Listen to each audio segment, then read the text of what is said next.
Hello, friends. Thanks for stopping by and checking out the Fox 7 Austin YouTube page. In the wintertime, when you have pink, that usually means ice is on the way and you're going to be placed under a winter storm warning. Sure enough, here in Central Texas, we're going to be under a winter storm warning all the way until noon on Wednesday, meaning freezing rain is likely and travel impacts from the freezing rain will increase over time. As this next upper low gets closer and closer to us, the Arctic air has made its way in. Now we're just waiting on the rain generator. It's this low that's going to be a slow mover.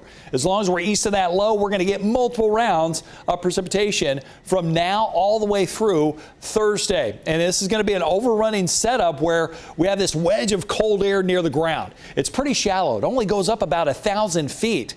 So we have that warm tropical air in advance of that western low coming in from the eastern Pacific, going up and over that dome of cold air because that warm, humid air can't penetrate through the dense, cold dome of air. So it starts to rise automatically. And with that natural lifting mechanism, you get lots of clouds and eventually you get enough lift and coolness in the atmosphere where that warm air condenses and you see some rain.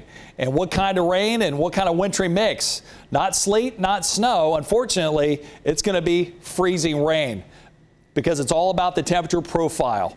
You got to have freezing weather from the cloud to the ground to get snow, but we're going to have a layer of freezing air that only goes up about 1,000 feet. The precipitation all starts as snow from the clouds, but then as it drops, it starts to melt as it hits that thick layer of warm air aloft. So it'll turn into raindrops, but then it can't freeze into snowflakes or sleet pellets again because that dome of cold air is so shallow near the ground. So the rain freezes on contact, and that eventually leads to disruptive ice storms. And this could develop here in the next 24 to 48 hours. For the rest of your Monday, the precipitation is going to be light, so we're not expecting any significant impacts to travel. The precipitation's light and the ground's still relatively warm. We were in the 70s just yesterday, so the ground's insulating most of the roadways. What we're going to be on the lookout for, elevated roadways that could ice up first. As the precipitation intensifies late tonight, early tomorrow morning, and some of us have been freezing for 12 to 24 straight hours, that ground and the road will start to cool off and we'll have a better chance of icing over in some spots. And our high-res Futurecast shows freezing rain in the area from Austin to the north and west from tonight all the way through Wednesday morning. And then in advance of that upper low as it gets closer to us, we're hoping that it will start to pull in some warmer air, chipping away at that Arctic chill, and then it's just plain old rain Wednesday afternoon, Wednesday night, and Thursday. Here's what you can expect at least through Wednesday morning. Freezing rain likely. Slick spots on roads likely. Freezing temperatures likely.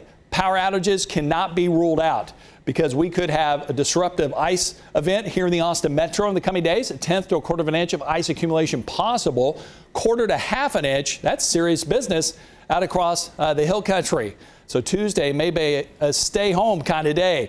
And even the computer weather models are indicating 1/10 to 1/4 of an inch just west of the Austin area. It doesn't seem like a whole lot, but here in Austin, if we get 1/10 to 1/4 of an inch of ice, the windshields, anything metal outside will have a coat of ice on them. We'll have some slick overpasses, bridges, and flyovers, light ice on the trees. When it gets to 1/4 to 1/2 an inch, that's when the tree limbs start to break. Most roads ice up, and we'll start to have some power outages, not because the grid can't handle the cold, but it's because of the ice buildup on the lines itself or the ice buildup on the trees, breaking the limbs and then bringing down the power lines with them.